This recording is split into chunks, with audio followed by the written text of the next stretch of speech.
now.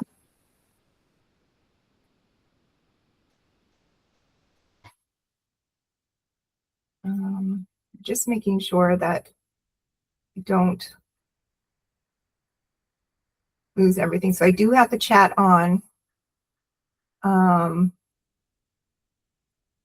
If you guys need anything. So going back to what I was saying. So I'm going to start. My story is I've been writing books since I was a teenager. I've been, I scribbling away in notebooks when I was at boarding academy for ever. And one of the things at the academy that I went to is we weren't allowed to read fiction. And so I would write my own fiction, and then we would sneakily hand it around to the other girls in the dorm because we weren't allowed to read romance because it would, ruin our minds, or whatever drivel they were saying. Anyway, and so I wrote, and that was my first taste of someone else might be interested in my stories. And so that was very interesting to me. Let's fast forward to the 90s when I started, I was working as a costume interpreter at a living history center, and I decided to write a time travel romance because I thought that was fun. And then that was picked up by Kensington House, and I thought, oh, this is the beginning of great things. But it wasn't, because I got a divorce and had another baby, and so life got in the way, and so I didn't continue. I only published 2 books, and then they kind of fizzled out pretty quickly. And I learned, but in the process, I learned a lot about editing and publishing and how all of that works in the trad sense. I was part of Romance Writers of America. And so just to give you guys a quick brief history, if you don't already know, so just, I pitched my books the traditional way, straight to an editor, face-to-face. And I even did an elevator pitch. That one was the one that actually got me the deal. But anyway, fast forward to 2020, we're all in lockdown, and I decided to, lockdown, I am going to, give me just a minute, bring her in. I'm going to go and follow my dream, and I'm going to go back to writing books and publishing. And so I taught myself everything I could figure out on indie publishing. I got my rights back from Kensington House, and moved forward with my life that way. And then I started coaching other authors on how to do indie publishing. And I found it was quite inspirational for me to help other people do what I wanted to do as well. And so that's kind of where we are now. So about a year and a half ago, 2 years ago now, I started to embrace the AI trend with writing and things. And it was because I found myself stuck on a book. I could not continue. And it was because it was a book that I had meant to honor someone who died, that I went to high school with. And he died because it wasn't because, he was killed or anything like that. He was retired military. And when he came back from, he had a horrific time in Afghanistan, and watched 15 members of his crew get blown to bits. And so it was really hard for him. And I wanted to honor him with a book. He came back, he was divorced, he had a really rough time. And, so his mental health was not great.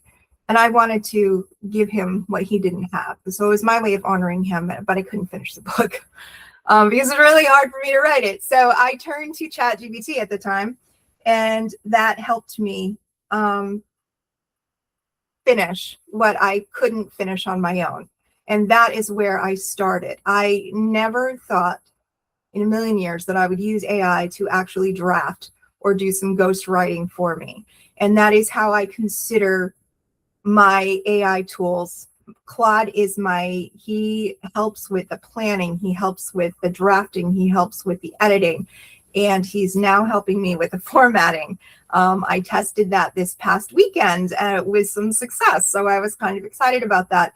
And most recently, I have tested him quite extensively over the past year or so with the ghostwriting part of it. And I am happy to report that he finally is getting it right. And not without a lot, and I do mean a lot of gates, keeping him on the straight and narrow is very difficult. But I do have, and that's part of the Ghostwriter tool, which I hope you guys, if you're in the premium, have had a chance to download and use. Ask you a bunch of questions to try and get your voice correct. So we're going to talk about today, due to popular demand and what you guys were asking for, how to make AI sound like you. And with this,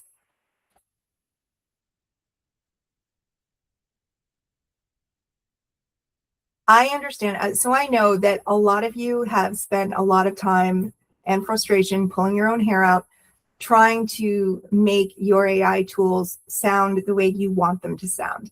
And so I want to caveat with saying, when you're talking about making your AI tools sound like you, it's not necessarily you. It's the version of you that you want written.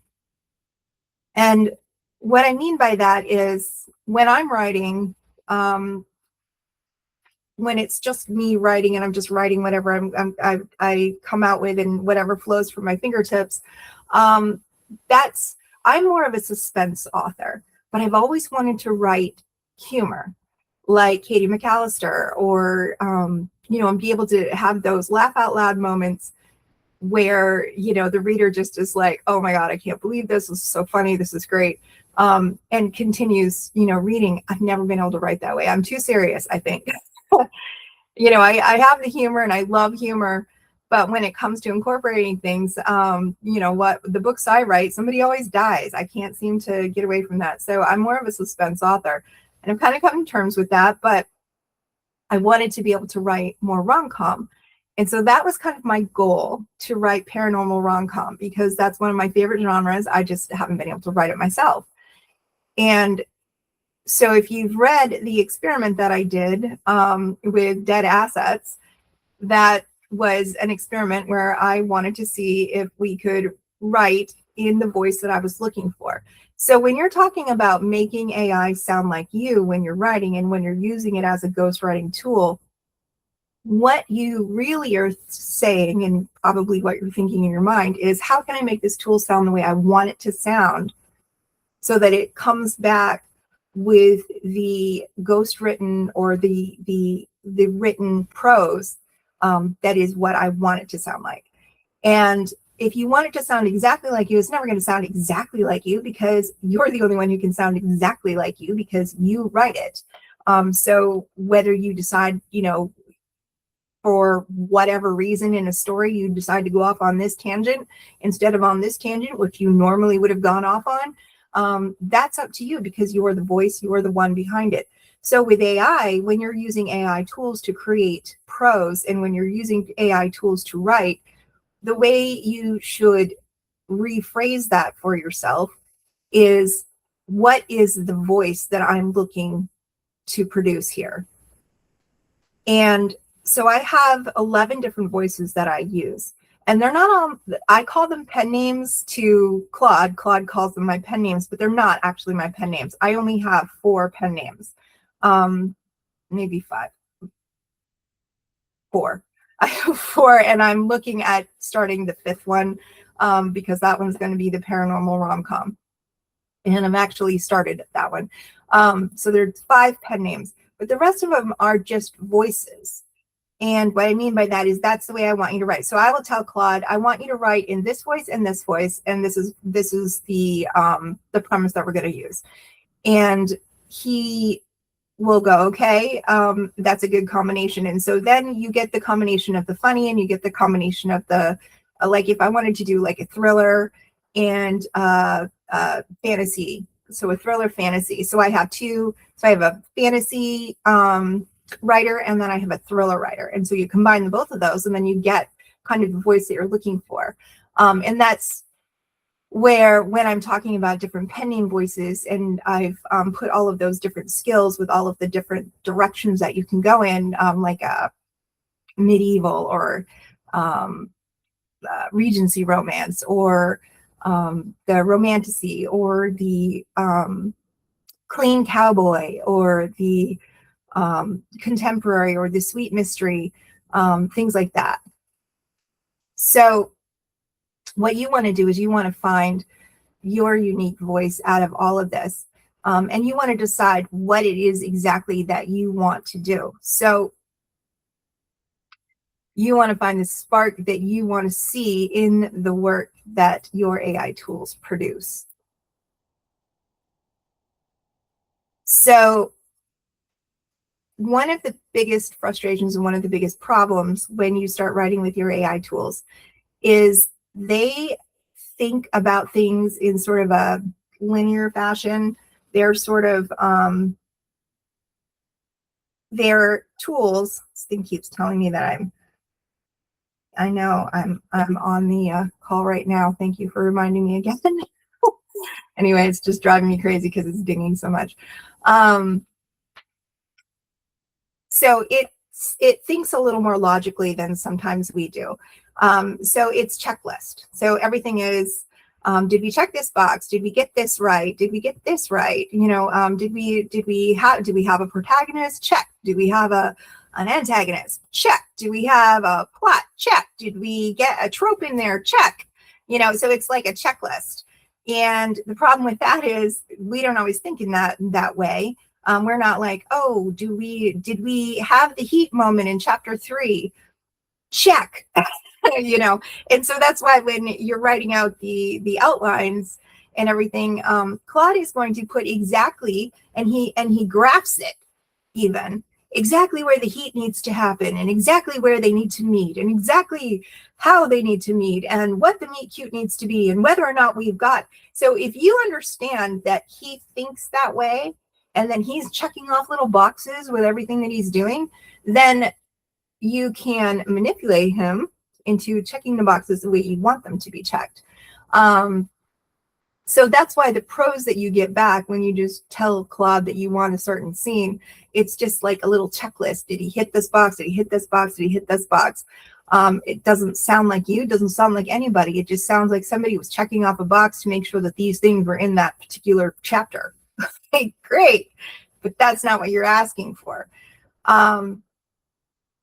So it's basically the loop that you get stuck in, which is basically you prompt him and then you're like, oh man, that's not what I wanted. So you tweak the prompt, you try again, you get something a little different, still not what you wanted it to sound like. And so you go through another round and you're like, oh my God, how can you get this wrong again? Oh my God, why are you foreshadowing right now? She is not supposed to know that he's around the corner. Oh my God. You know, and so you have all of this back and forth. And trust me, I know, because I was also in that loop. So I get it. But at the end of the day, instead of enjoying, you know, writing this story and getting excited about the outcome and excited about the characters and what's going on with them, you're actually frustrated and you've been fighting with this stupid robot for the last 2 hours trying to get this chapter right. And now you've got to go make dinner for the family or go to bed or whatever, or you've stayed up way too late trying to get this done and you've got work in the morning, whatever it is. And I get it because I did it for months. So that is what I solved. And I solved it for myself. Hopefully the tools that I use will solve it for you too. So by the end of this class, and this is the class, what you should be able to do is pin down your own voice in writing.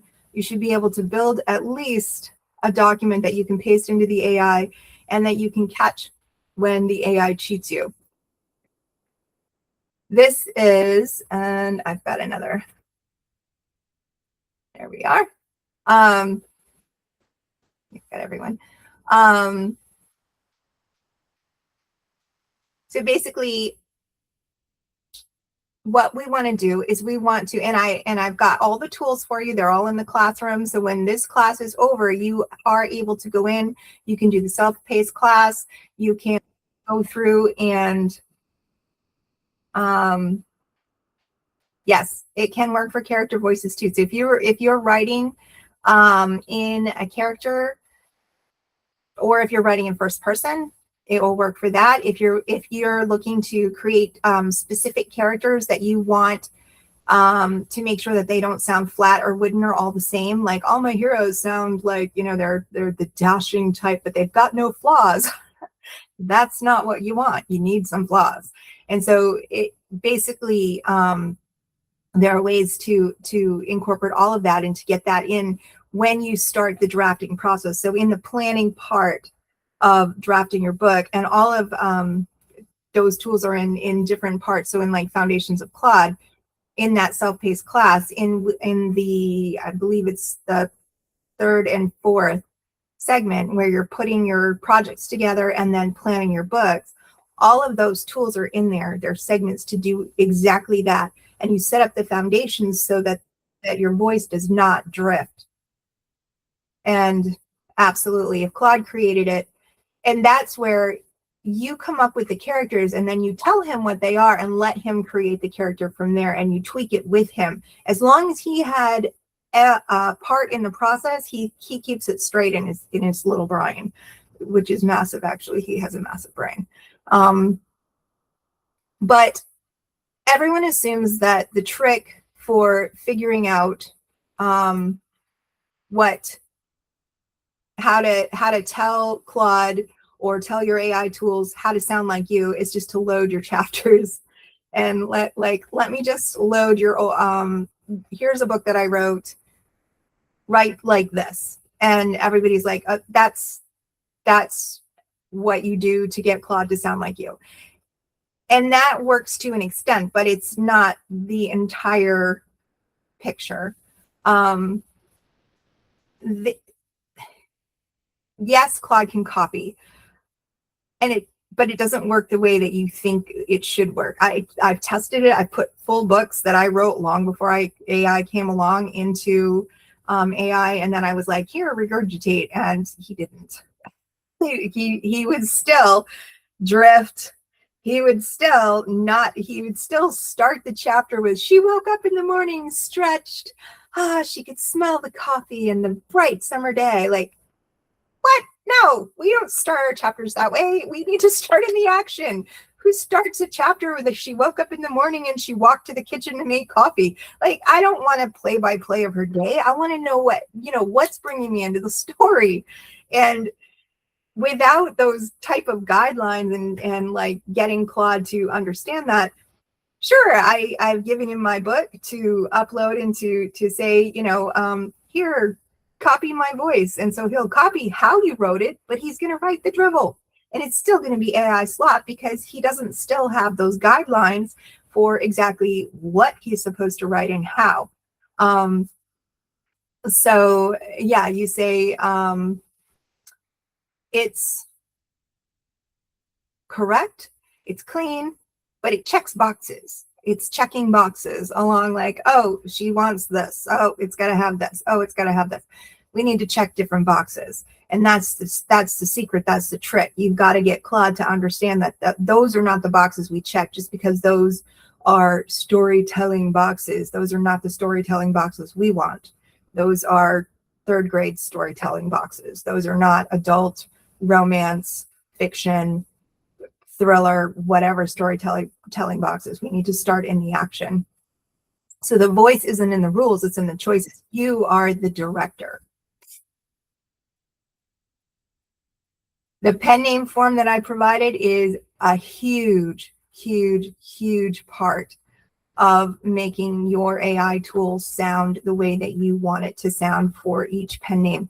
So that tool, absolutely. And that's what I'm talking about here. That is,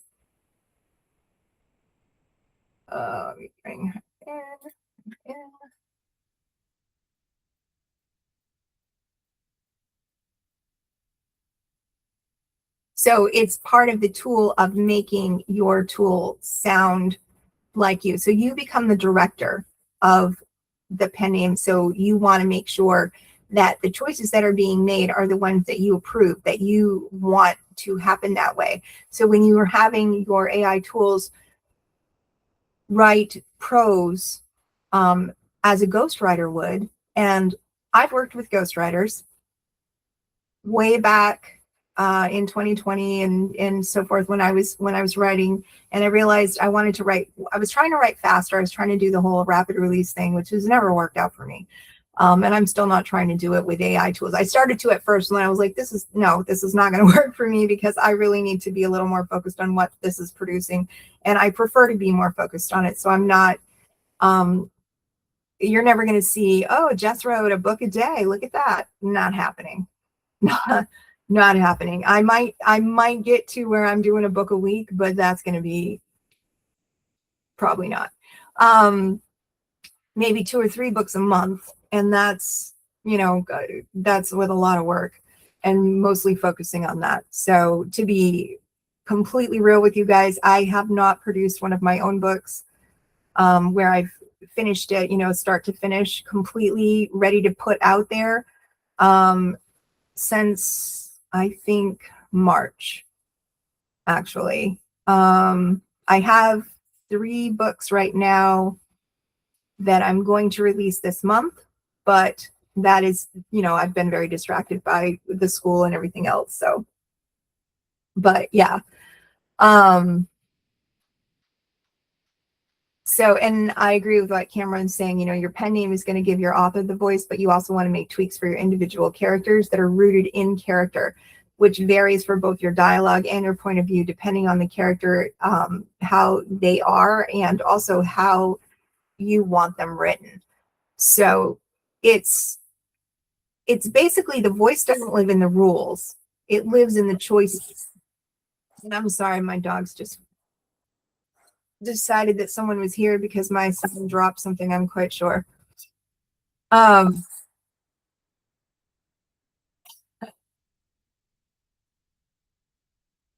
Yeah, I knew it was him. Okay, sorry. Yeah, let the dog out. Thank you. Okay, I apologize for that. So your voice doesn't live in the rules. It lives in the choices that you make. So, like I said, Claude's going to follow. He's going to check the boxes. He's going to follow the rules. You're the one who directs whether or not that rule that needs to be part of this particular book or not. So what I want you to understand today, especially if you're looking at all of the AI stuff, like, it's going to compress me. It's not going to sound like me. Look at it. It doesn't even sound like me now. It can't even write a decent story. Oh my God, this, it's giving me a headache trying to figure out how to make it work for me. You have to understand, it's not replacing you. It can never replace you, because you're the director. You're the only one who can sound like you, like I said before. Even when you have it tweaked and sounding very close to what you want, it's still a pen name. It's still a ghostwriter. It's still writing for you. And as I was saying before, I used ghostwriters in the past because I couldn't produce prose quickly enough for myself. I wanted to be faster. And so I used ghostwriters. And also there was, I was trying to write to market, and I couldn't figure out, like, so I thought, okay, I'm going to write this erotica, or I'm going to write this dark romance. And it wasn't really in my wheelhouse to write it quite that way. Even now, writing mafia romance, some of you can attest, I get a little cringy. I'm like, oh boy, that's pretty dark. And you guys go real dark, some of you. And I'm like, oh, that's a bit dark, isn't it? But that's writing to market, and the market right now supports that. And so, because that's what readers are looking for, but that was never something that I was very comfortable writing. And so I had hired ghostwriters to do it for me, and then produce that. And I have to say that having a ghostwriter that I can tweak on the fly and like text from my bed at midnight to write this other chapter in this other way beats having a ghostwriter who gets back to me once a week and produces stuff that I look at and I still have to rewrite all of it because it definitely wasn't in my voice or the way that I would write, with choppy sentences and different things like that. And so maybe that's one of the reasons why I look at writing with Claude a little differently than a lot of other authors, because I've written with ghostwriters who then gave me, they gave me completed books because they were like machines. They could just write it. I have this issue where I can't write something I'm not thinking, like, I really have to focus and just get it on the page in a, people say right into the dark. That's never really been me. I write into the dark to a point, and then I can't. So yeah. And if you don't know your voice, yes, what you're looking for, Nora, is, so basically what I say, and what I said a little bit earlier, is to find and discover what you want your voice to be isn't the same as what your voice actually is. So my voice tends to, I write suspense, I write mysterious, like there's always a mystery involved in the romance, and that's kind of how I write. But I've always wanted to write rom-com, and I like paranormal rom-com very much, vampire rom-com, romantasy, stuff like that. I like humor in my books when I'm reading them, but I can't necessarily write the humor in a way that's actually funny. And I've actually been able to do that with Claude, pointing the direction of what I'd like. So your voice is what you like and what you want to produce on the page. That's your voice. Don't let anybody tell you that it's how you write, or your voice is going to be, your voice is what you choose to make it. And you can choose to make it however you want. So if you want your voice to, and the way that you write is how you think. So you're the creative director of your Claude tools. You can use Claude to write the thing, but you creatively direct the thing. The director's chair is absolutely yours. And one of the things that you have going for you is you know what a good story is, and you know what you like. You know where you want these characters to go. You know how you want them to go together. That right there is, nobody can take that away from you. It's your story to tell. It's not Claude's story to tell. It's not your AI tool's story to tell. It's your story to tell, and how you want it to be heard and how you want to tell it. That's your voice. That's where it's going to come from, in that place. It's not going to sound generic if you're the one in the director's chair telling Claude, this is where we want to go next. The frustration comes when he wants to take the story into his own hands and make it his story, and then, wake up in sunshine and flowers in the beginning of the chapter, and let's foreshadow what's happening next. Oh, but she couldn't see that 3 years later, or she couldn't see that coming down a week later she was going to, like, stop telling us what's going to happen next. We don't want to know that. We do not want the foreshadowing. So that is what, that is all part of finding your voice. Maybe you want to write that way. Maybe that is the way that you want your stories to be written, and those are the readers that you're looking for, and that is absolutely fine. That is not what I wanted my Claude to be doing, because there's a specific way to write certain stories, and foreshadowing and telling people what's about to come is not the way of it. So your voice isn't magic, and I hope that helped a little bit more. And absolutely, like Cameron's saying, there's always going to be part of you that's in every type of voice that you produce. So it's not magic. It's your words, it's the rhythm, it's what you notice about what's in there, the type of humor that you're using, and the banned words and the punctuation that you're going to use for each one of them. So for example, I have in my sweet genre, so in the sweet romance that I write, and I've just started writing in, there's going to be, the banned words in that are going to be any swearing, anything that is going to go out of context, of keeping it in a sweet sort of context. There's going to be no sex. There's going to be no phrasing that like goes towards that. There's not going to be a lot of heat in it. There's just going to be that tension, that's what those readers are looking for. And absolutely, you're welcome. And then if you're writing if you're writing in a romantasy, or say you're writing contemporary, so contemporary or historical. So contemporary is going to have the contemporary voice inflections. You're not going to be writing like Jane Austen when you're writing, a rom-com meet cute that happens in Central Park. And to put that in another context, if you're writing Regency romance, or if you're writing historical romance, you're not going to, so your banned words are going to include phrases and that's the other thing. Banned words aren't always words. They're also phrases. They're also concepts, things like that. Never write this, always write this. And if you guys had a chance to, and I need to put it in the classroom, it's just in a chat, I believe, in the school, the band phrases, that band tool that I created, that I had you guys all test out, and it seems to work pretty well. You just pop your information in there, but you can create your own band list in that. And that can be very helpful for tweaking your voice. But each one of those voices, so if I'm writing like Sage Kennedy, she's the rom-com billionaire royal romance, secret royals and billionaires and that kind of, contemporary romance.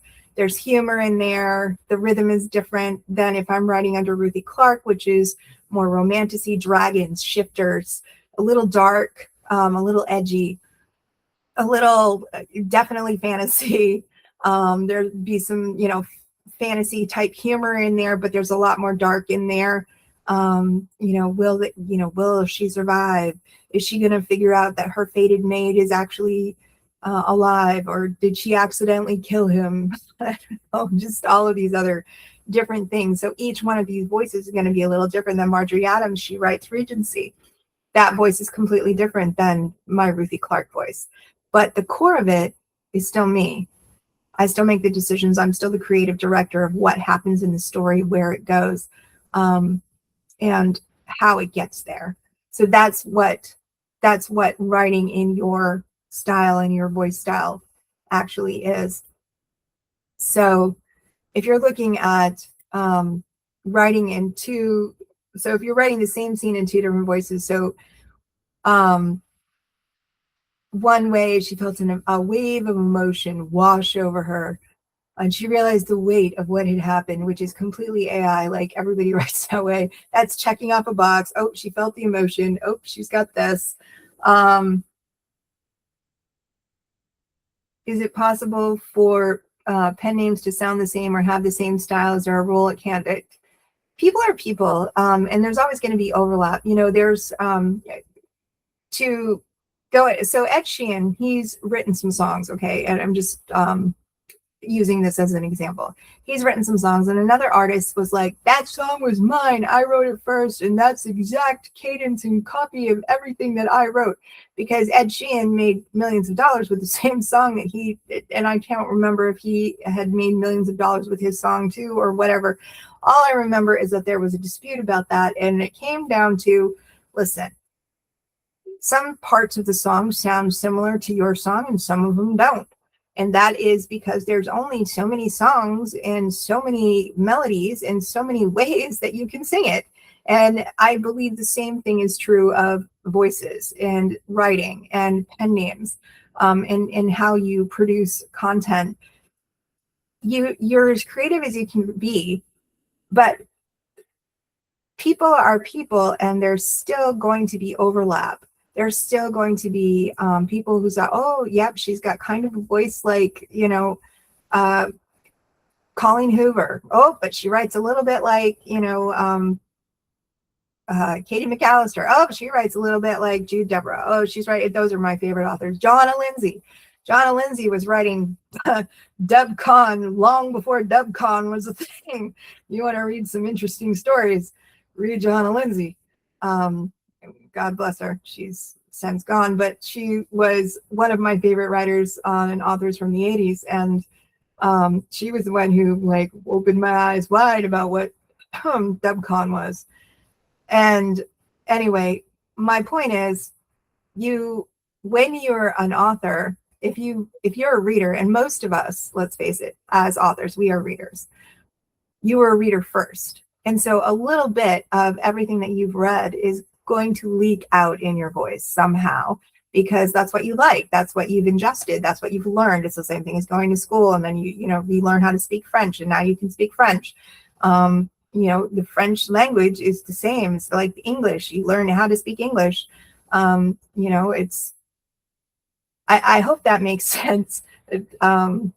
because it is going to sound a little bit the same. It doesn't mean that it's bad. It doesn't mean that it's not your voice. It just means that you've taken and incorporated parts of different things that you have learned and experienced throughout your life, which makes it unique to you, because it's coming from your experiences and your mind and the way that you process the world. And that's what makes it your voice, not because it sounds a little bit like somebody over here or over here. It's because it's how you process things, and you are directing the AI tool to write the prose, but you are the one who actually decides when you're reading through, when you're doing past 9 on the Edit Like a Boss passes. Past 9 is the human part. That is you. You're the only one who can do that. You're the only one who can read through that manuscript and go, wait a minute, we cannot have in chapter 9, he kissed her with all the passion he'd had in chapter 3. Like, no. Who's going to catch that? Not one AI tool, not one AI beta reader caught that. The human catches that. And that's you. That's what brings your voice out. So yeah. And the other thing too, I just want to mention, because Cameron is saying, Cameron real but edge is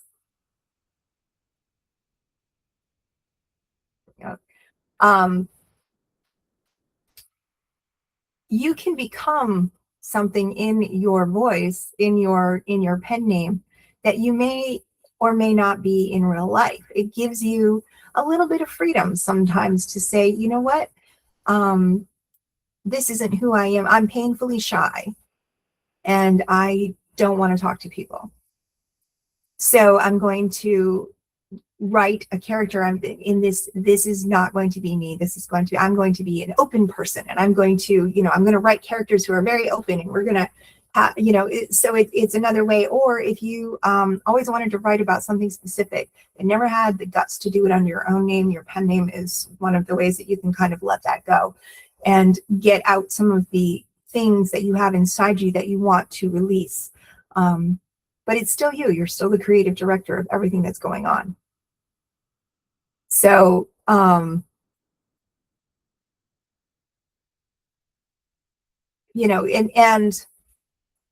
I'm going to skip this, but basically it's the difference between using an AI tool to write like an AI tool and using an AI tool to write in the way that you're directing it to do. And,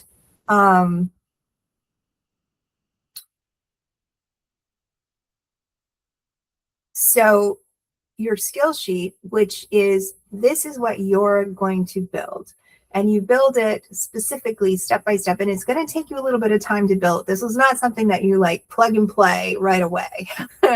This is something you can do that if you don't really care what the results are going to be and you want to spend a lot of time arguing with your AI tools. But if you don't, this is where you have to do a little bit of the homework yourself, and you've got to put a little bit of the work in to tell your AI tools exactly how you want it to sound, what you want it for. And so like in the pen name builder that I put it in several different places in the classroom, you can go in, basically you put your pen name and your genre, and then you go through and you can get as specific as you want to, or you can be as general as you want to. The choice is yours. And at the end of it, you produce something that then you can put into Claude and have him create a skill for you. And maybe I'll do an interactive of that to just kind of show you what I'm talking about.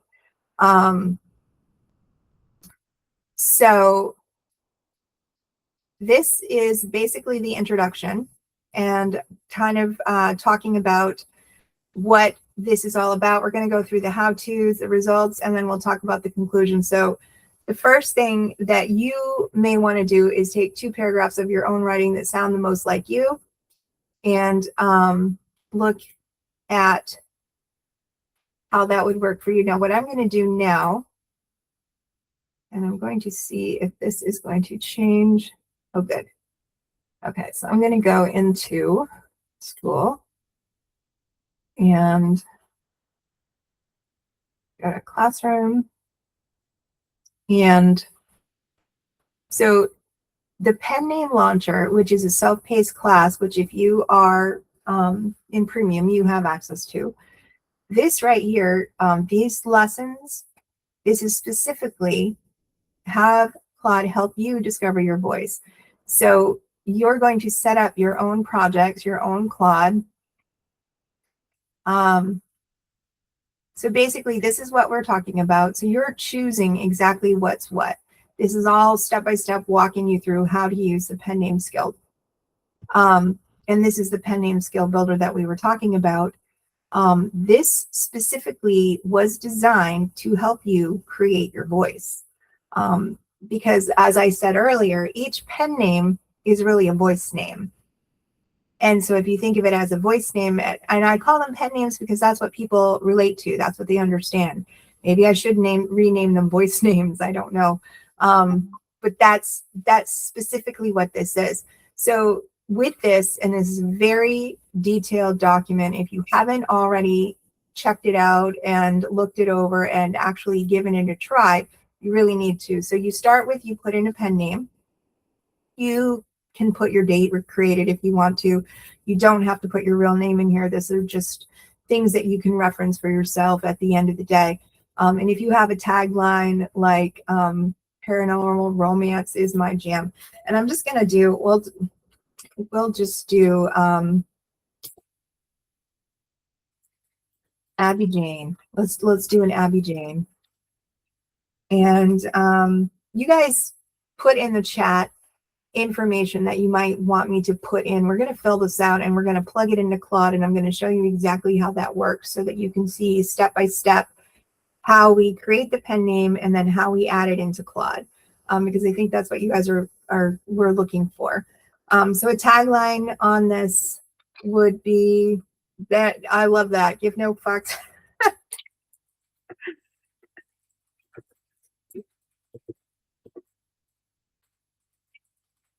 There we go. Author bio, to be determined.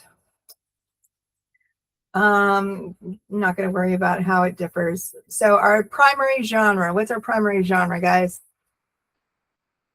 What do we want? Dark romance, mystery. Are we doing mystery or mystery romance? You're just going to do mystery? Mystery romance, okay. What's our subgenre? Are we doing small town? Are we doing rom-com? Are we doing, or is this historical, small town? And if you can think of a comp author, throw it out there. Otherwise, we don't really need to worry about these. You can fill this out if you've done your research, and I do encourage you to do that. And I have a whole other in here. There's another, this worksheet right here is to, let me go back real fast. This worksheet is to help you figure out what you want your pen name to do. So if you're seriously going to put this pen name on Amazon, you want to make sure that, first of all, nobody else has that name. And second of all, how is it going to sit on the shelf next to other authors who are in that same genre in Amazon? This particular worksheet, which is your worksheet here for building your pen name identity, this worksheet helps you do that. So your candidates are the different pen names that you're considering on what you really want. And then, did you search it on Amazon? Did you make sure that there was nothing on Goodreads? Did you find any conflicts?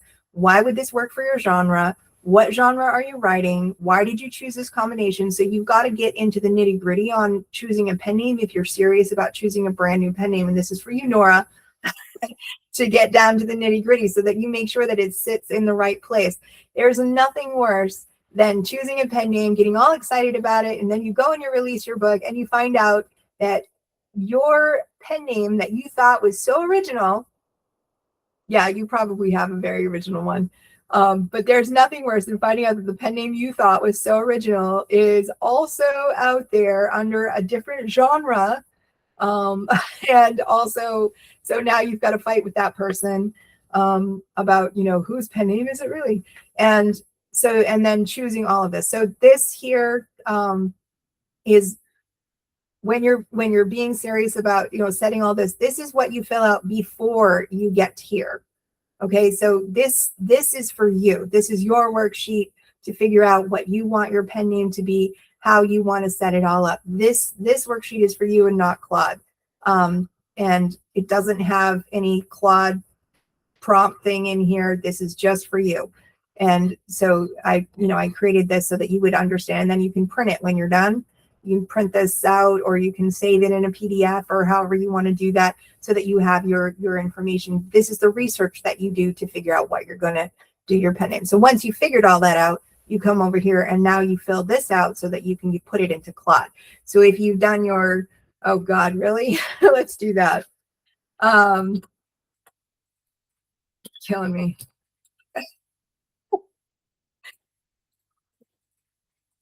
I love Douglas Adams too, by the way. And my favorite character of all times is Marvin. Marvin, the robot. And Ford Perfect. Ford Prefect. He's not perfect, he's prefect. And I always read it wrong. Who's our target reader? Do we know? Marvin the Paramedic, I know. He's totally a legend. Comp books, unless you guys can shout them out, I don't know, but I know where my towel is. I know it's not close enough. It's freaking they're coming to take away our planet. Anyway, target reader. So this is a mystery romance, small town with Richard Osman and Douglas Adams. Then just for shits and giggles, let's throw in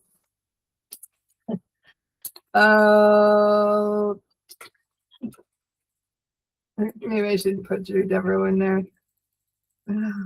Who Colleen and kill me. Okay, as our target reader.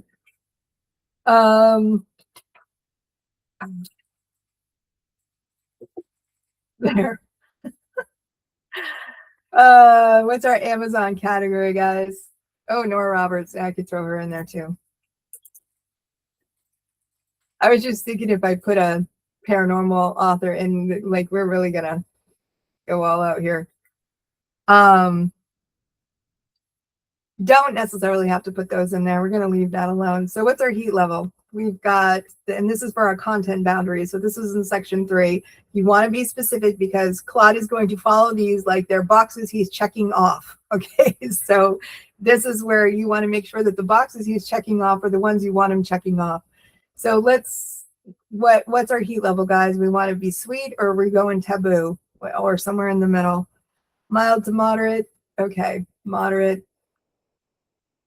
We'll go moderate. I could go mild. Let's go mild. Violence. How violent are we getting? None. It's a cozy feel good, or we're going graphic violence with trauma and heavy content warnings. We'll go moderate on that too. So what kind of themes or situations or elements can readers expect in every single book that this particular pen name is going to write? What are they going to expect? When a reader picks up an Abby Jane book, that's the weird pen name that we came up with. So when readers pick up Abby Jane, they are going to count on a happily ever after. I should probably spell that out. Happily ever after. Ooh, reverse age gap. He falls first and hard. I like that. All right. And content this pen name will never include violence against women, high stakes, death. Yeah, I'll say that. Okay, and now do we have banned character names that we would never want to see, like Chen, like Marcus Chen? I usually use Chen. I usually say Marcus, but then I've also used Marcus as one of my heroes names long before AI came along. And it's funny because when I had him, Patterson, okay, Patterson, Jake, Henderson, Marvin, Lara, Marcus, okay. and don't really need any content warnings because not that kind of pen name. So the signature tropes. So this here is like, what tropes is this pen name going to return to over and over again? So this is like relationship dynamics. So we've already said we're going to have instant connection. Let's see, could be fake dating. So these are, let's see, slow burn. We got the slow burn going on. So this is our slow burn. Then our character types. What did we say? We've got the strong independent hero, and we've got the alpha hero. We've got the found family, celebrities, single parents, blue collar, like morally gray. Let's see, morally gray, and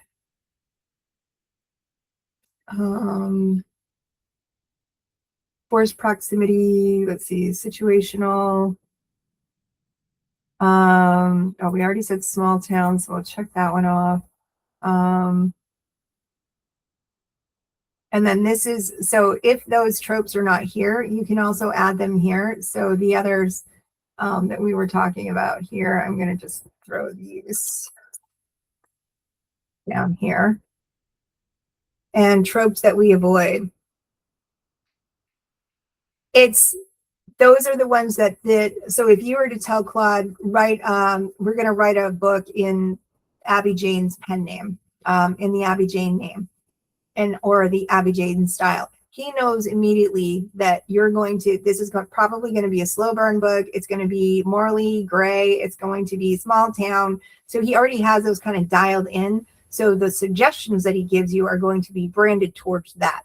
So the signature tropes, this is signature for that pen name. Like, this is what this pen name is generally going to write. This is what readers come for. You know, that's basically what they're coming here for. What does this pen name avoid? Got that, he falls first. Got that in there. Secret identity. How about that one? Cinnamon roll. Okay.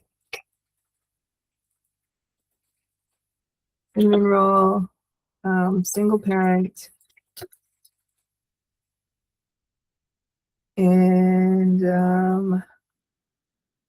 any others?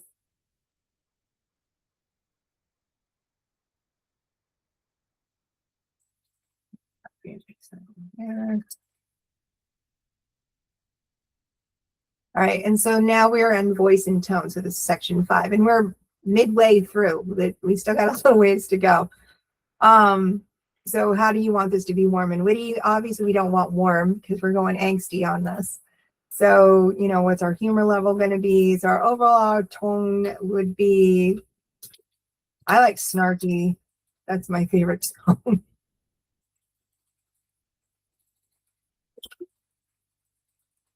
Witty, sarcastic. Our humor level, I don't know. Let's say a angst level 5. And this is where you can really dive in a little deeper. You can put in words that describe the reading experience. Your pacing style, is it fast-paced, breathing room at the end with emotional peaks? Your narrative voice, your narrative style. You know, is it always going to be first-person POVs, or is it going to be you know, present tense, first person, or are we going to go into you know, past tense, like, or third person? Are you doing like dual POVs? So usually I'll do dual POV, alternating chapters. And what do you guys want to do? You want to go first or past tense, typical tense, or first person past tense, first person third, I don't know. First person past, okay.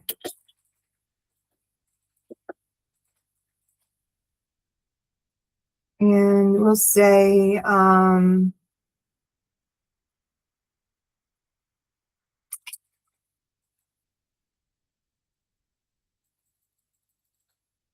Yeah, because the POV is your dual POV alternating chapters. So this is where you're going to put the type of POV. So if it's only going to be in one person POV, or if it's not going to be a POV, it's going to be actually the author omnipotent retelling the story, then you're going to put that there. And then your typical tense would be like, yeah. But play around with it, see what works better. And then your narrative voice, and then your profanity level. So we're going none to heavy. I'm going to say it's moderate because of the type of book that we seem to be, or the type of author that we seem to be coming up with here. And then your sentence style, do you want it short and punchy, or do you want it character dependent, shifts with the POV? Personally, that's what I like, because I want, a lot of times when you're in the protagonist's head, the male protagonist's head, usually I like short, punchy sentences. That he thinks a little bit differently. He's a little bit more literal, a lot more swearing. Whereas when you're in her head, then it's usually a little more flowy, a little less swearing, but still like the snarky, sometimes self-depreciating, that kind of thing. So usually that's what I do. And then your dialogue style. So you can put in here, and if you guys want me to add in any like particular dialogue style, like witty banter, or whether or not they're going to talk over each other or whatever, and any writing style influences. So authors whose style you want to blend in with. So as you can see here, the example is Tessa Bailey's banter with Emily Henry's emotional depth and a touch of Nora Roberts' setting. So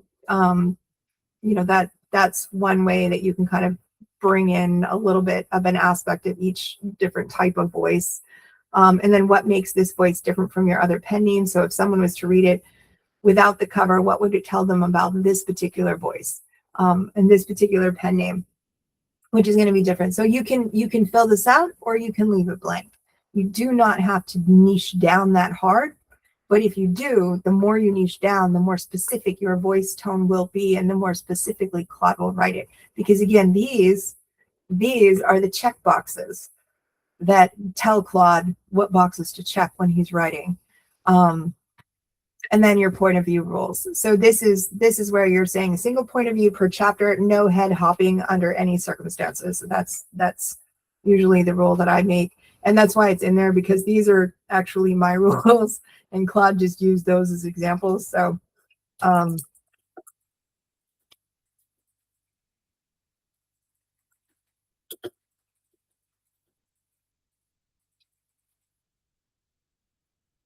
first person goes in the tense and not in the POV. So you've got your, first person tense, past tense, first person.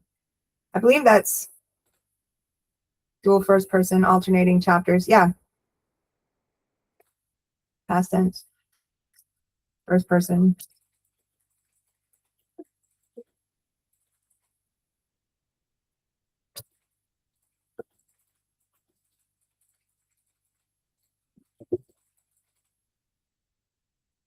And then down here, you can, niche it down into each chapter exactly what. So what I do is always start in the action, never open with the weather. You never waking up. This is literally what I've told Claude.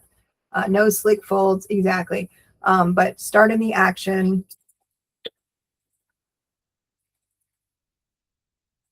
No waking up and starting the day.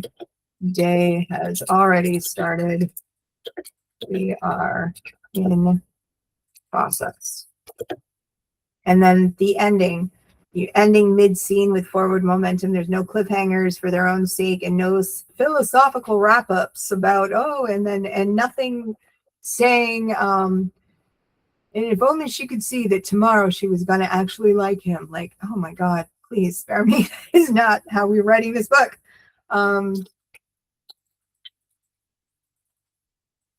And mid-scene, no cliffhangers for no reason, no wrap-ups. No foreshadowing. Whoops, of future happenings. Things must never do in this pen name. what must he never do? And then what must he always do? So no tangled, no purple prose, no she thought to herself, no telling the reader how to feel.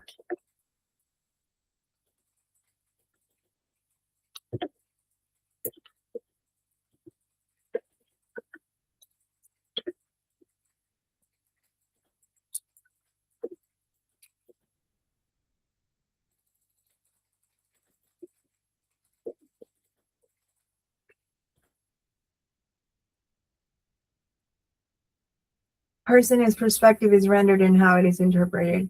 Yeah. So your point of view is a perspective of what that person, so the chapter character, how they're interpreting it, how it's being seen. But actually that's the limit for with the character, which is why I say no head hopping, because you are in, and I've seen this a lot, and it used to happen to me all the time before I corrected and corralled Claude a little bit more. When you allow him to say, okay, it's only going to be in this person's POV, but you don't tell him not to head hop, next thing you know, we're learning about what the protagonist is thinking about her. And like you sit there in amusement. Well, how does she know he's amused? Maybe she thinks he's pissed off. You're in her head, not his. So, things like that. So so when you get into his head, then we can see his point of view. Then we can see how he found her funny, with whatever she was doing when she thought he was pissed off. You get both sides of the story that way. And it's kind of a cooler way to write, especially for romance. But yeah, that's the perspective, how it's rendered.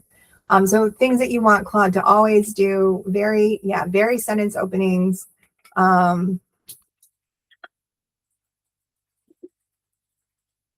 And dialogue. And he should also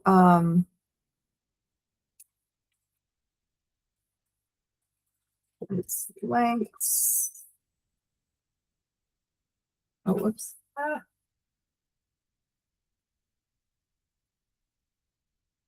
we go. Various sentence lengths, and he must always oh boy, I had a thought, but that's okay. We'll just stop with that. And then your endings and your reader promises. So guaranteed happily ever after, or happily for now, always positive, may vary by books. Yeah, you can put clues in. Absolutely. Hopeful is satisfying but not traditional. Open, so varies by books, not guaranteed happy. And then series arcs. So depending on whether you're writing a series and you're like having characters, open ending because you want them to go on and read the next book. So what can readers always count on? What should they never expect? So these are things that you really want to niche down, kind of think about for each one of the pen names that you're writing, because these are all going to be different per each one. And then any series or projects that you're already working on, you can add it in here. You can add another series if you've got more than one. What status you're in, how many books do you have in it, what are the subgenres and the core tropes in that particular series. So if you already have an established canon, like you're trying to make it now, you're working on your own pen name that you're trying to like put in here, and you already have established canon, you can add that in here. And you can tell him what your current work in progress is, the title on where you are, and what are the standalone titles under this particular pen name if you've already written them. If you haven't, you skip this part completely. You don't have to put it in there at all. And if your character voices differ, then you're going to write. So if your pen names are different, you're writing one of these for each one of your pen names, because each one is going to be different. So you're not going to put them all under the same pen name, because that would be different. It's like trying to corral, herd cats. You're just not going to be able to do it, because they're all going to sound a little bit differently. And then all you're going to be is frustrated because, your rom-com sounds exactly the same as your dark fantasy. You don't want them to sound the same, hence the reason why you're creating a different voice skill for each one of them. They have to have different boxes for Claude to check, and the only way he can check these boxes is if he knows what's what. And so this is where you put all this into play. So if you already have this pen name and it's already established and you're trying to get them to write like this pen name, this is where you put that information.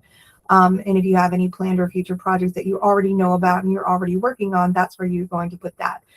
And if you are one of those who have already decided what your branding is going to be, and you have a cover style already, and you want your covers to be the cutesy cartoons, or you want them to be something else, so you're talking about your story characters, that's different, because that's not going to be in your pen name planning. That's going to be in your book planning. When you're planning out the characters specifically, that's where you're going to put in your character voices if they differ. This is only talking about, so when you're talking about your single POV and head hopping and things like that, this here where you're talking about your narrative style, you're not talking about specific characters at this point. If you want your characters to sound different where they're going, you can do differences in character profiles, but for this here specifically, this is just how this pen name or how this voice style is going to write the characters, but not necessarily specifics about the characters. I hope that makes sense. Because that, when you're going to get specific about each character's voice and the difference in those, that is going to be, that's a completely different worksheet.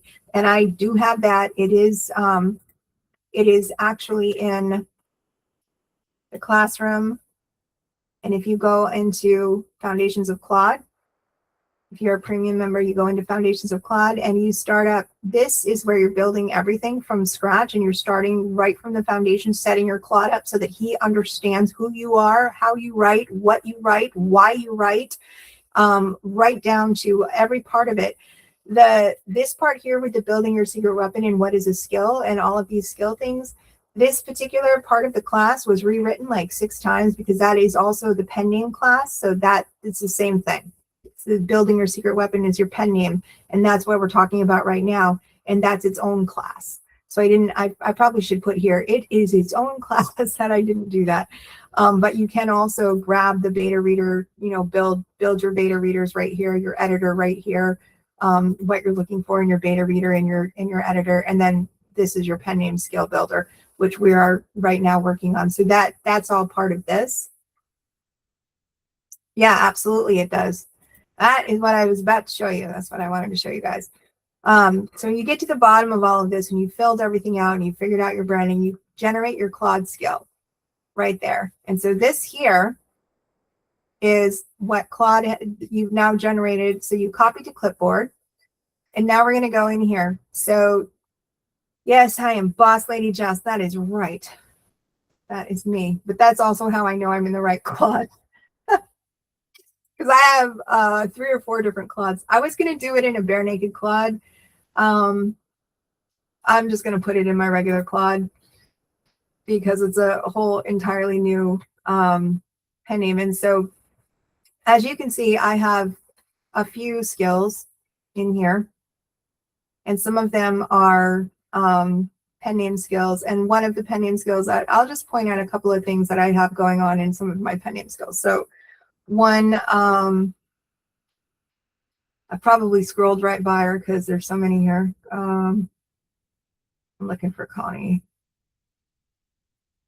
Ruthie's another one, I think. So one of the things that comes out in here that I'd like you to just notice is I've got, this is completely filled out. We have the dark fantasy, it's a romantasy, what it is, the brand promise is all in here, the critical voice. So everything that we filled out in the skill creator, that's what comes in here. This is, I'm okay with M dashes because it's me. So I use them. I don't give a, I don't care. I use them. And then it puts in here, so these are our quick references. Our POV is going to be dual POV prefer. Our heat levels 4 or 5. Heroines transforms through the story, has agency, earns her power. Fantasy world setting with rules. Earn through transformation and sacrifice is our happily ever after. Subgenre lanes. These are all the subgenres that Ruthie will write. She will never write wallpaper. World building must be integral to the story. Heroes who stay irredeemable. They've got to have some redeemable, even if they're not at first. Rushed mate acceptance. No, it's got to be earned. No purple prose.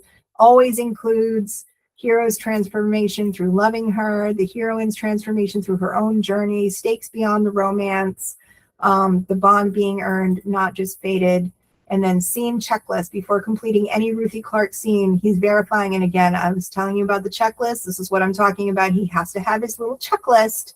And so we give him the checklist so that he can check off his little checklist. No, you don't want it to be a text file, and this is why. So this is your skill, but then you've got your references in here. Do you see this? You've got your character rules. You've got your heat guidelines. You've got your tropes. You've got your this is my series Bible for this particular series. So everything in the series Bible is within this, in this particular pen name skill. And then I've got my world building, all of the different fantasy worlds and how to build the world is all within this. So this skill, yeah, it starts out as a skill file, and you have, it looks like just a regular MD skill file, but that's not what it is. And so when you start with it, you have, this is your beginning, but your references, that is your key to really niching into your voice. You must have these, okay? And the only way to get into that is to really get into the nitty gritty of building your own, your pen name voices. So it does start, but you don't want it to be, you will also, and I believe I have, did I put it in here? I have it in a separate way, where there's, the instructions for this pen name. So every time I write in this pen name and I'm starting a project that's going to be with this pen name, these are the instructions that I put in there. But usually I will start with the planner. So when I'm starting with my fiction planner, the start of this is usually we're planning a new, these are all the references for the planners. So in my planner, it's what are the outline prompts, and then we are going, depending on the different type of genre or romance genre that I'm going to write in, it's the tropes that are going to go with particularly whatever that was, and also which pen name am I using, and so then it will pull the pen name information. Oh, are we writing a new story in the Wings of Ash series, or is it going to be something else? So Claude already knows all of these things. This is not something that happens overnight. I'm not gonna lead you guys on and tell you that, oh yeah, you can have this tomorrow. No, you can't. You have to take the time to develop your Claude so that he has the specifics. And this is partly I have done this, and I've actually created this, and I've taken my pen names out of it and put it out for you guys to have as well. But yeah, you have everything all together in that.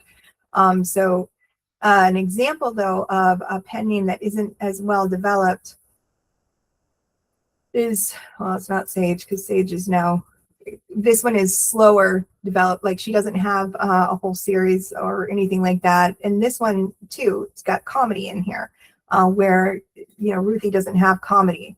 She's got heat guidelines because it's heat and it's dark fantasy. And then Connie is, she's got the whole Wild Romance series Bible with that, and that's a 8 to 10 book series right now, with the ones that are still being written. So it's everything. It's all together. When you're putting, it's not just the series voice, it's your voice for what you're writing in these worlds. So I have several series under Connie. I've only put the Wild Romance because that's the one I got wrong. Because the other series they don't build, this is the only series in this particular pen name that all of the characters in every single book meet and talk to each other, and they're all friends and they all interact and they're all marrying each other's brothers and sisters and cousins and whatever. So that was important, that needed to be in the pen name so that Claude can keep it all straight. Because before I put that series Bible in the pen name reference file, he got it wrong all the time.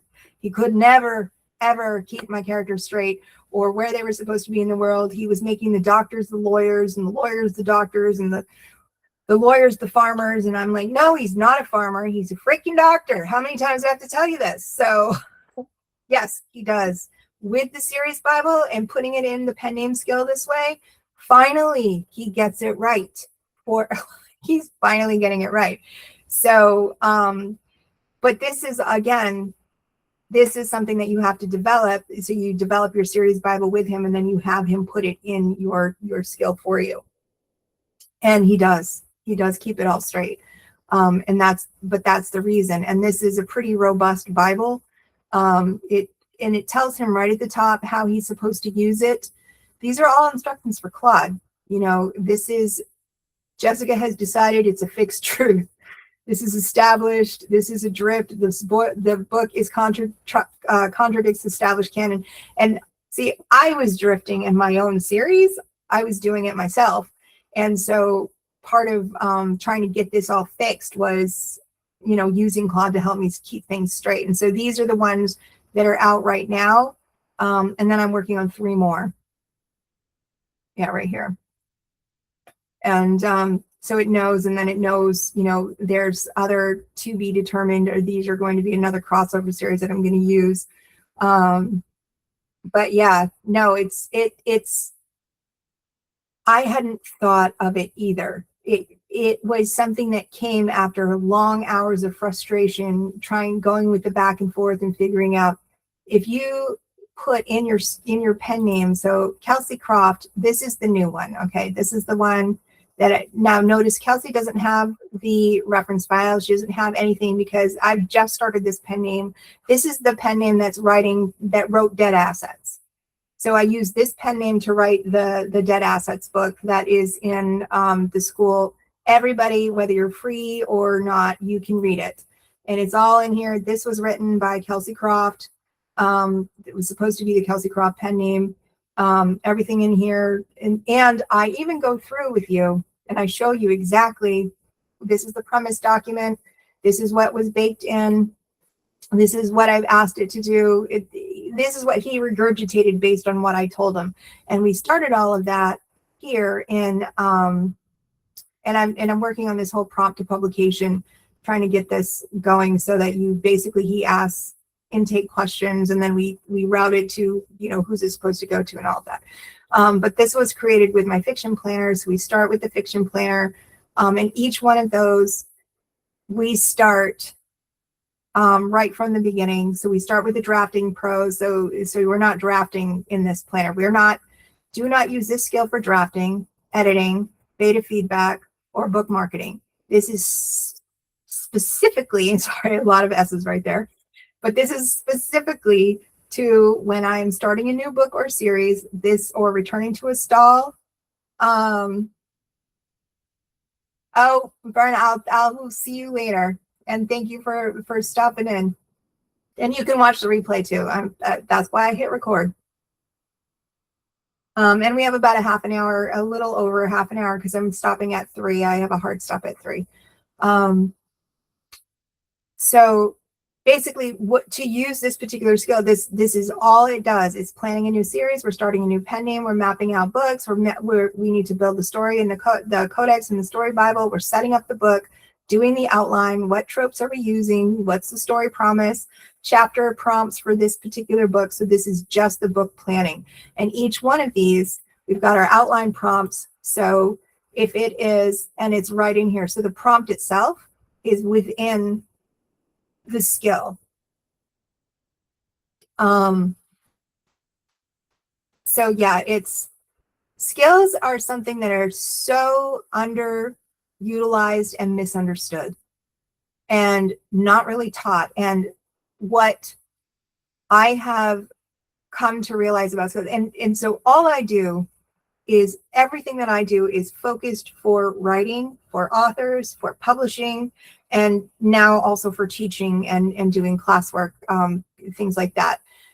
But everything I do is just, how can I make this a better process? How can I make it, I'm just a one-man show here. I'm just me, but I need to be a publisher. I need to be an editor. I need to be a cover designer. I need to be a planner. I need to go through and, you know, I need the beta readers. I need all of the different things that you need when you're writing and you're trying to get everything out, and you're that indie author and you've been doing it.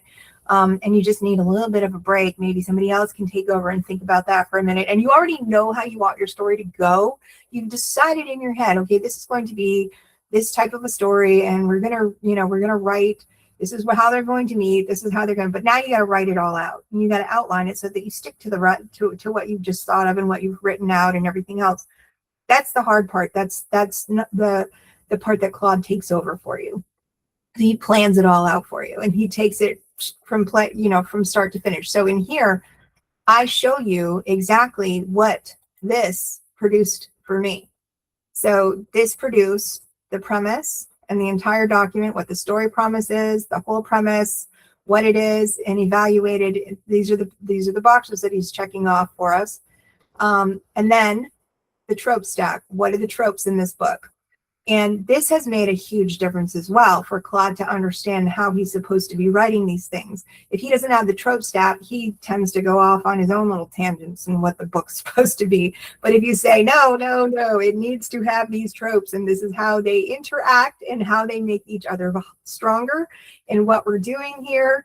And I wanted to go a little different too. I did a curvy heroine. Let's do that. He falls first, curvy heroine, ancient vampire, modern woman, small town secrets. Let's just, putting it all together and what the conflicts are going to produce in there. So, and then what the scene drivers are and what each scene is for. And this was me telling Claude exactly what I wanted, how it was supposed to go, right down through to make sure that he understood what this book was supposed to be, where we were going with it, just putting it all together. The impossible collision, and then he does the timeline. He puts it in the 3-act structure. Got our midpoint, and I based that on. I actually used I cheated and I used Plotter, so I have Plotter. I don't know if I have it downloaded on this computer because I just got a new computer because I needed more room. But I plugged that into Claude and I said, this is the way that, because he needs the structure. I don't need the structure because I'm all over the place. Yeah, I cheated when I didn't use AI. But I gave him, I think it was Gwen, oh my God, what's her last name? Romancing the Beat. Whatever her name is. Y'all know what I mean. If you look up Romancing the Beat, that basically she's the beat sheet for writing romance, and that's been around for years and years. But that's what I used, and I plugged that in, and so he follows that. He's got his little check marks that he can follow, and so he knows. So Act 1 is going to be this, and it's 25% of the book. Like I never figured that out. Like I'm gonna figure out it's 25% of the book. Yeah.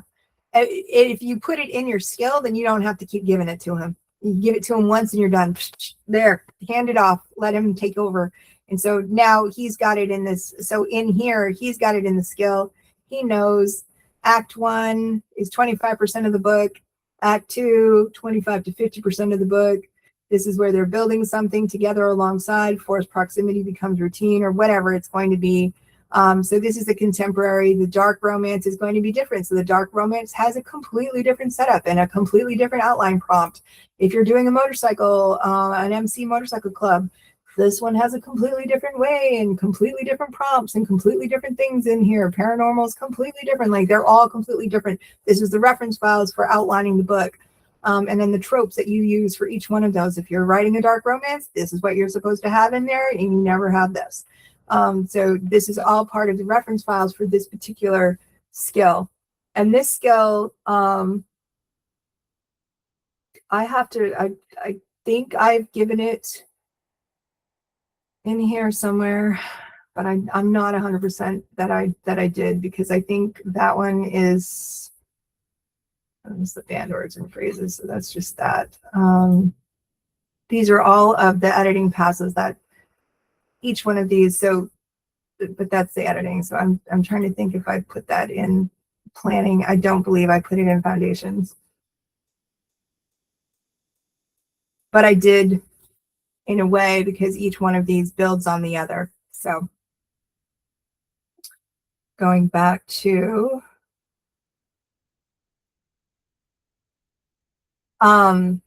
yeah, so this, but I do have this for sale at my PayHip, and I believe it's $97 is what I have it for sale at. I don't believe I'm putting that in, because right now the premium price in my school classroom is rather low. And I'm keeping it that way for a little while because I want to give back to the author community, and I want you guys to actually have tools to help you learn how to use Claude and not be intimidated by or any AI tool, and not be intimidated by it or think that, you know, it's what it isn't. And that's another reason why I'm doing this, you know, teaching. I want you guys to understand that there's a lot more to it, and you can absolutely make it your co-writer, your co-worker. And yeah, but absolutely. So the books itself, so going back here, you've got your character profiles. This here all created again with the skill. You've got, you know, in that all starts in here. So he's got to put in the character profiles in here. The chapter prompts generator. I can't talk. And I also have the character forge right here. So this is a skill that I created that, you know, just basically it goes and you're a character psychologist and a fiction developmental specialist, and your job is to create or build characters whose internal worlds are so fully realized that they drive the plot through their choices, avoidance, desires, and fears, not characters who passively react to events happening around them. So the character forge, I believe, is actually available for you under the premium skills add-on right here. You've got your character forge, and these are all for sale for $47 a piece in my school, not my school, my PayHip in my store. But if you want to try it out, and you're going to download it. I already have it downloaded, so doing it for me is going to be a little, but I have a little helpful video right here to show you exactly how to download your skills and to make them work for you. So I've got your series architect right here. All of these skills work together, your trope builder. And when you've built these, then you can ask Claude to put it together into your own personalized fiction planner. But I also have this built out as well in the store. So I am not telling you that you should go and buy my stuff. Build your own. I've given you the tools to build your own. So I don't want, you know, I'm not doing this because I'm trying to make a shit ton of money off, you know, anybody or anything like that. I built it because I wanted the tools for myself. And then I wanted to give back to the author community and say, okay, you know, because I see so many people struggling, trying to figure it out. And I figured it out. It works for me. Now what works for me isn't going to work for everybody. I'm not even going to say, you know, oh, I figured out the secret of life. Here you go.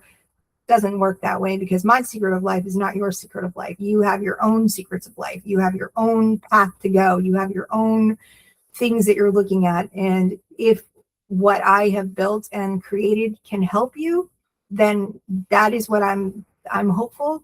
I am selling them in my store though, because I did put a lot of work into them, and they are worth quite a bit of money, especially if you end up using this and start making money selling books that are created with these. Then, you know, I mean, we live in a capitalist society, so let's just face it.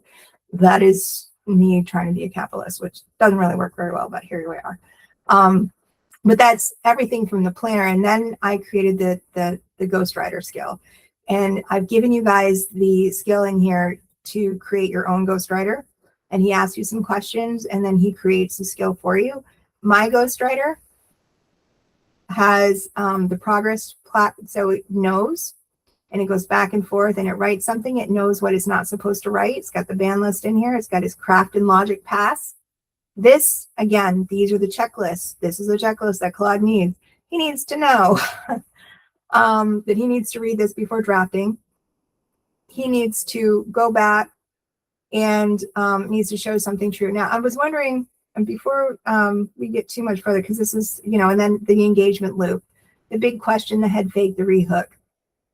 This here, you know, this is something that makes sense to him, and it's structural, and it's basically, this is, you know, how you're going to keep your readers reading. So you gotta give them stakes, you gotta make them care, and you gotta rehook them.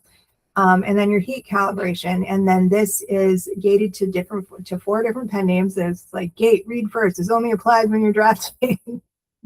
And again, this is Claude. He has written these for himself based on what I've told him to do. And then the results are, and I don't believe I put the heat chapters in here, but I can provide them to you. And I probably should put the heat chapters in the premium. I just didn't want to make them free in case, well, yeah, that's just a heat pass. It's not really the heat chapter. I think chapter 8 was supposed to be a heat chapter. No, it's not. I'm not talking about the vault door. There's no heat there. Oh, here it is. That's the heat chapter. And it actually isn't so bad. There's and this is Claude. Claude wrote all this. Yes, I do. Once again, the Ghostwriter is in Classroom. You're going to go in here to premium skills and add-ons. So your premium skill pack, and there's your Ghostwriter right here under writing tools. And what you want to do, these are your kind of your directions, what you get in this skill. But you're going to go right down here. I don't know why it puts it all the way at the bottom, but it's all the way at the bottom. And then you download it. And when you upload it, it will ask you a bunch of questions that gets you started so that it knows how you wanted him to behave. You may want him to behave a little bit differently. The other skill that's in here, and I'm probably going to take this out soon, is the translator skill. I'm just mentioning it because I just noticed it. This particular translator skill, I've had my beta testers who are, these are authors who have been using Scribe Shadow and spending thousands of dollars on Scribe Shadow. Some of them have switched over to using my translator skill because it actually has been saving them money because it's a once and done. They have it, they're done. And that translator skill, let's see if I find it in here somewhere. And it works. I also have a translator market analyzer, so you can analyze the market of where you may be, like, is it worth the time to spend all that time translating my book into German if German readers don't care about this particular genre? So that's part of that too. Where the heck did the translator skill go? It's in here somewhere. I think you scrolled past it. I think it's up under author translator. There it is. Above tip assistant. Oh my God. I'm blind as a bat. Tip assistant author translator. Yes. And I also have Russian in here. We have French, we have German, we have European Spanish, Italian, Portuguese, American and British English, because there's different spellings and whatnot. But we've got the reference guides here for each one of the languages, each one of these language guides. And actually, with the help of my beta testers, we have tweaked the languages to be even more informal and to write in more of a the way that the readers of some of those language actually would read. So I've had some of my beta testers they actually speak French, or they speak German, or they speak Russian. So they've gone through and they've kind of looked it over. The Russian is the most difficult, but the most fun, in my opinion, because I don't see that everywhere. So I thought that was the most fun. But yeah, so this is currently available for premium members. You get the translator, the market analyzer to just, help you see whether or not it's worth translating your document or whatever. But it's in here right now, and I am selling that actually for like $200 in my store, and I'll probably be pulling it out of here once I've finished all of the beta testing. It's the reason that I put it in here is it's still in testing mode, and I don't want to I figure you guys can test it too. And you'll let me know immediately if anything breaks in it, and you'll tell me. Yeah, I don't know if Russian is in high demand or not. It would just seem like a fun language to me. I'm also attempting to do Chinese. Yeah. And I may even try to get into because it's different. And when I looked at Claude, Claude over here has different languages. I think, where's the language? So you can choose all of these different languages in your Claude. So I don't know what these languages are. I'm assuming one of them is Chinese, one might be Korean, Japanese, you know, something different. And so I thought, wow, what the hell? Let's see if he can translate. So that's kind of, you know, and then we have, so I just thought it would be fun, you know.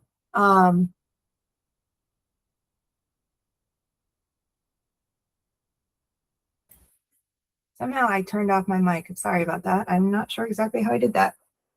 And then let's see, so this workshop library, before I finish up too much further, we still have about 20 minutes. I just wanted to point out the workshop library I had pointed out before. So this is actually a one-stop shop. So for the edit like a boss, all the checklists that for your edit readiness, and then quality checking your worksheet and going through your plot hole checker. And so basically this prompt, okay, that's what I need to do. Just go back. This is just, are you ready to edit? Have you done all of these things? You know, yes, no, okay. Your quality check. So this is a prompt that you're actually going to, and you put your pen name and whatnot in there. Your quality check worksheet, everything in here. So this is just the edit. So I'm just letting you know that these are all in here in one place that you can go in, explore with this, double check everything. Wow.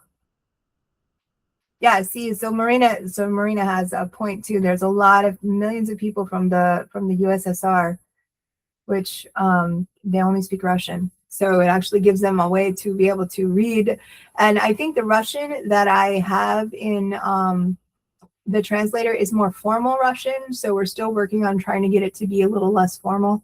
But yeah, we have the so the different policy. Each one of these has a prompt that you can pop right into your Claude and have him. So if you just want to go through each one of these, and then of course the human passes you and you going through your own. But that's the editing. Then you're building your team. So this here is building your beta bestie, getting it built, identifying, giving her a name, giving her a signature, and then you generate the persona. And there you go. It'll be right here, and then you can put her in your Claude, and you can generate your bestie. You can creating your own skills. This is creating your skills. What a skill is, what it isn't. Doing the instructions and different things like that. So never a stupid question, Nora. Oh no, you still need to. Okay, no. The editing the book is for making sure that it's not drifting. You know, Claude is still, he may still drift. So your voice skill is basically you're having him write the way that you want it to be written, but you still need to go through the editing. You need to verify. Have you ever heard the phrase trust but verify? Well, that's what your editing's doing. Not only that, the edit part can be used for any manuscript, not just what you've generated with AI. You can also use it on your regular manuscripts that you generated without AI. If you've done something yourself and you want to use that instead of hiring an editor, which can cost you thousands of dollars, and still use AI tools to edit your book, which, or you can have, like I had 3 editors, and 2 of them died. One of them mid editing, so I didn't even get my edits back. And then the last editor that I used, then I just was like, screw this, and I went to Pro Writing Aid and Grammarly, and I edit my own damn books after that. She left so many mistakes in there that it wasn't even funny, and I really wanted to ask for my money back, but I didn't. I was like, nope. I just lesson learned. It was a little expensive, but okay. And so now which is why, my books prior to AI probably did have lots of mistakes and whatever, but they were my mistakes, damn it. So that's the difference. But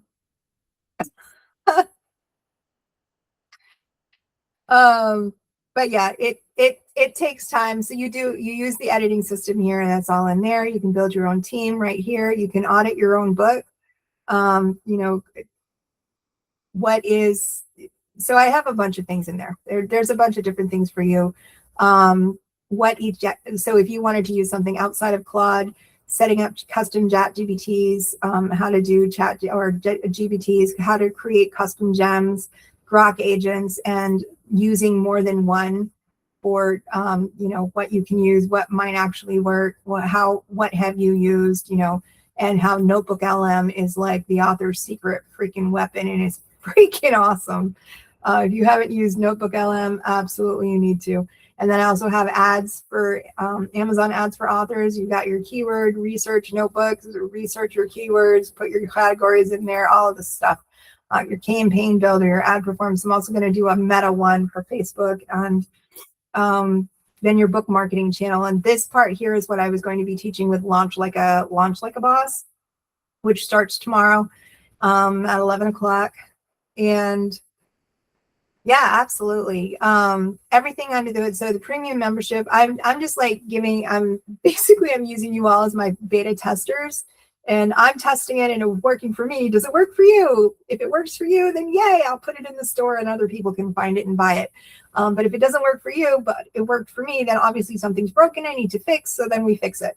It's basically, but on the plus side, you get all of this, all of these different tools and everything else. So you've got all of the marketing strategy, and then the series review calculator, if you're interested in that, puts it in here, and you can enter in your books and put in the price of the books, and it will tell you what your calculator is and how much money you're making from your series, which is kind of fun. And this here, is,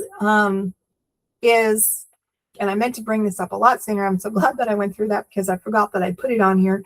This is your style sheet. So this is one way that you can copy. You can put your paragraphs from your writing in here to get what you would never say, what you would always say, what your rhythm rules are. You kind of go through this, figure out what your style is, and then you build your Claude prompt from there. So you build the prompt. This is not the pen name prompt. This is, if you're just talking about how do I write like me, this is specifically how I personally write. And that's where you're going to put, this is different than the pen name skill. The pen name skill is much, much, much, as you saw, much more detailed. And you go through all of that with all of the different nuances. But the writer style, this is specifically you taking examples of your books or examples of your writing, putting it in here, your most you paragraph, 2 at least, so that he can, pull that and figure out how you sound, and then what you think your voice is, and you fill all of this out, what you think yours is and what your band list is, and then you build your prompt, you copy and paste it into your Claude. I kind of got sidetracked from showing you guys how to create a skill. So you come in here, you're going to hit the plus sign, you go to create a skill. On this here, we're going to create with Claude. That is my favorite way to create a skill. If you have downloaded skill, then you upload the skill first. And then you're going to go into create with Claude afterwards. And if you already have a Claude, like if you have, let's say Kelsey. So we've got Kelsey here, and now we need to give her some reference files because we have reference files we want to put in here. You're going to go here to these 3 little dots, and you're going to edit with Claude. Don't try to edit on your own unless you're way more technically minded than I am, and I am not. I'm not technical at all. So Claude is my techie. Claude does all this stuff between Claude and Claude Code and co-work. And this right here, this is just Claude Chat because, as you see, I just brought him up here. But I just edit with Claude. It pops up, says, help me edit this. And if I have something that I'm adding, I'll go in here. I will add whatever it is that I'm adding from. If I want to add a different skill in there because I need him to do something else and I want to make it part of that skill, then you just do it from there. But you add your file or your folder or whatever. If we're going here, go to the bottom, we'll copy that to the clipboard. I'm not going to change my Kelsey Croft, but I am going to go back to my skills, which is here with your little briefcase, and then you go to your skills and you go here. We're going to create a skill, create with Claude. And I would not go write skill instructions. Let Claude create it. And then I just paste that right in there. And then I give it to him, and he's going to do his thing. And now he's creating a mystery romance skill for Abby Jane. He's probably going to ask me some pointed questions because he knows me pretty well. And he might even say something like, don't you have enough pen names? But that's just his snark coming through. And you can kind of see exactly what he's doing. So he's reading the skill creator skill before creating. And that comes with every Bare Naked Claude has a skill creator skill, because that comes standard with your Claude. So, and this is something you can do if you're paying nothing per month. Like if you have a Bare Naked Claude and you pay 0 and you wait the 5 hours every time you go to your limit and then you start over again, that will work. Your Claude can look like mine. All you got to do is put in 2 years worth of work on it. It's basically, it's not something that happens overnight. But it definitely is worth the journey. It's worth the work. It's worth having the skills in place. And in this classroom, I have given you many, many of these skills. So in Edit Like a Boss, this goes through, and this right here, I do need to put in the part about the skill building. I have all of it ready to go. I just haven't put it in here because what I did is I started making the videos. So these videos are just plain slideshow videos with voiceover, and that was what I done. And then I added the PDF of each one of the slides, so you get each slide, so you can look at the slides yourself and go through them. But then you also have, this is a little worksheet that goes with that particular lesson and what we're focusing on and what you're, this is your heat scene edit. So non-romantic. So then non-romance was action and tension. Romance was going to be heat. And then you put that in and you're checking that. So that's, that each one of these has that. When I was doing the ones for the skill, which is week 2 of the Edit Like a Boss, I was doing it with my avatar. So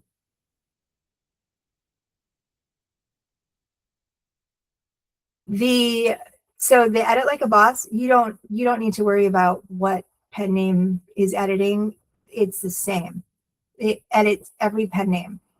Now in your Claude, and like in my Claude, he's going through 2 plausible versions. So in my Claude, and I'm going back to my Claude, and here we are here, but when you're editing, you can tell him that you have multiple pen names and that you'd like him to edit differently in each one, and he does. And that's part of the reference files that I showed you guys earlier. So like if you're looking at the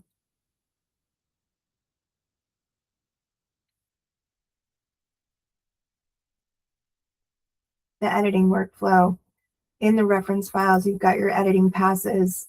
Each one of those, is that the CPH? But it doesn't have to be, it's not per pen name, because editing is editing. So this is, this is good for any. He does have my pen names in here, so he wants to, and that is for the specific part of the editing pass, which is making sure that your voice is calibrated to what you want it to be. So he will then, in here, somewhere in the instructions in here, and I'm not sure exactly where, it tells him to go and look at the voice or that pen name skill to make sure that it matches what the pen name skill is saying. So when you're going through that editing pass of the voice audit, you actually have to have your pen name set up so that he knows what he's auditing against. Otherwise, this pass can't really use it because he doesn't know what he's supposed to be auditing against. And so if he doesn't know that, then he just does a general voice edit, and just making sure that it's consistent, that it's calibrated, that it matches. But this is what he's looking against, what you created in your pen name skill. So it goes together. Yeah.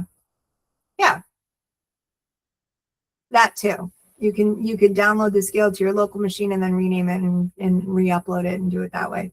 But Yeah, so it's a little different here. So going back, so this again, all in here. This is the self-paced edit like a boss, specifically how to use it. Each one of these, and they all have their little videos, and they all have their little checklists, and they all have the PDF files of all of the slides, and then the different interactive worksheets that you can use for each one of these. And I worked really hard to make sure that this was available for you guys. This here, again, build your own beta reader, build your own editor. And the editor is just a developmental editor helping you figure out your story. It's not the whole editing process type editor. Same thing with Foundations of Claude. This here, I got a little crazy with the silly cats and the dogs. But when you're building your book foundation, when you're starting from scratch, this here is actually really cool because you start with your planner and you decide what you're going to put in here. You put your pen name that you're working on. You decide what trope you want to use. So you click on the drop down, grab a trope. The tropes will change. The trope Bible changes based on what you picked. So if you pick a different trope Bible, it'll change the tropes that you can choose. And then you just, you click on your yeah, I've got to remove one before I can add any others. You go down, this is what you've chosen. You can add custom tropes if you want to. You can put your hook in here, but this builds. So each one of these, you generate your premise trope, and then the next one is your premise. So watch the little video, follow it. Each one of these builds on the next. So this is the next part. So now we've got your premise and your codex builder. So this already has everything. There was no, actually, we didn't lock anything in, but the information that you put here is going to follow through and go into here. And then you can go and using that, you can then put in your codex prompts. And so what I do here with my fiction planner right here, this whole thing, this whole entire skill is right here. This part 4, it's part by part by part, but is this entirely. So you guys already have it. I hope that makes sense. It's just follow the little videos, follow the builder. It builds, so it goes on from one, and then it goes to the next one. And once you've got your premise and your codex in there, and you put those in there, now you build your outline. So now the outline tool is going to go into effect. It will put everything in there. It will generate your outline prompt for your outline, and then it will check your plot holes. I love this stupid little, but I was late. It was 2 a.m. when I did this, okay? Do not judge me. Because I just started going a little crazy with some of these slides at the end of doing this. But when you get to the end of this, you've got your plot hole check. It's going to check and make sure that everything makes sense, that it's contingent in the way it's supposed to. Everything goes the way it's supposed to. So you've got your plot hole check. And once that's done, then it will generate every single chapter prompt for you. And then you take those chapter prompts, and that's how you write your book. So specifically, and it's all right here. And if you want to know how to set up your Claude projects, notice I was a little more professional with the Claude projects instructions. That's all in here too. You've got your workbook. So I've got a little workbook in here for you.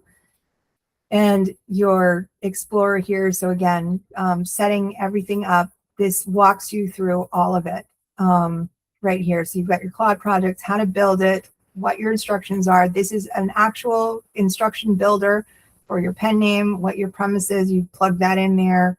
And then you're plugging in your project instructions for the story that you're building.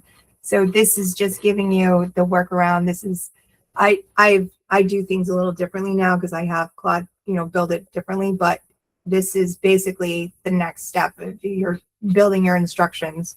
And if you have a single book project, then this is your single book setup just for the single book. If you've got a series that you're planning and you want to put your entire series in a project, this is your series planner. And I've got your character tracker right here. So you can track your characters. You can add more characters, put them in. What role is this? Who are your characters? You can search for them. And then you can put it into Claude. You can make it in a JSON or whatever. It's all right here.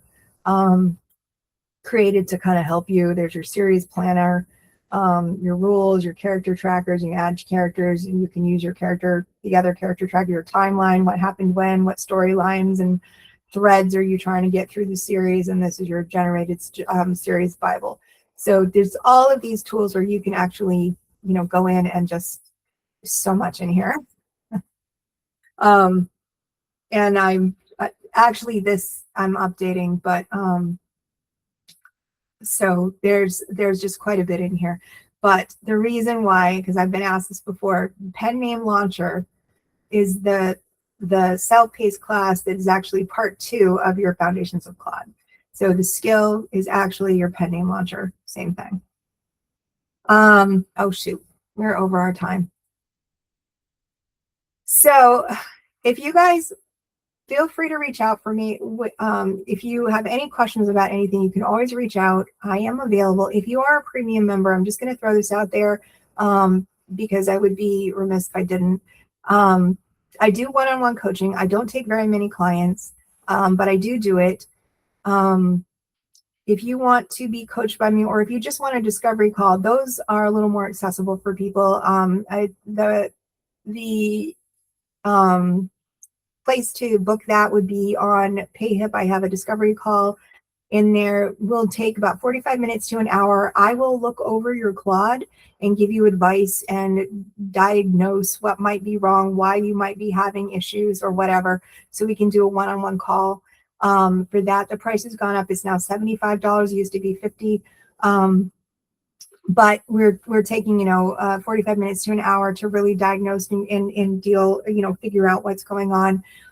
If you want to do one-on-one coaching with me, then you're absolutely welcome to do that. But I am not taking on any new clients until September because my summer's kind of booked. But so I'm not trying to get anybody to sign up today. I'm telling you right now, you can't sign up till September, even if you want to. Sorry. So just letting you know, but that is available. So if you did want to, pick my brain about anything, I will do discovery calls because those are just like about an hour and I don't have to, I can kind of fit those in between other things that I'm doing. But if you want to work one-on-one with me, I really will niche down. I will develop tools specifically for you. I will go into using, and I'll use my Claude to do it. I will develop tools specifically for you, whatever you need. Whatever's going to work better for you, I will make it work for you. I'll make things specifically for you because, and we'll work together and figuring out how to make that work. And I work, primarily my one-on-one clients have been mostly authors who are new to the game and they aren't established authors. For more established authors, I have a cohort, but that's kind of exclusive. I don't, that's not something that I'm really offering out to anybody. I probably shouldn't have mentioned it. Anyway, but that's where I get all my beta testers. So, they are authors who are, have been doing this game for a long time. They've been self-published. They've been doing what they do for a really long time. And so that's where I'm like trying to really break my tools, if you will. But anyway, I'm going to let you guys go. This has been hopefully informative for you. I hope that you have learned a lot and are able to take this back and actually use the everything that we talked about and go in and build your own pen name. My Claude is now in the process of what I want to do, and I'll actually take this that we developed and I will copy and paste that into the replay so you guys can play with that particular pen name yourself if you want to and have some fun with it. So anyway, thank you guys for showing up. Thank you for being here. And thank you for being part of the community at Invisible Pen. I really appreciate each and every one of you. And I hope you have a blessed day. Thank you very much. Yay.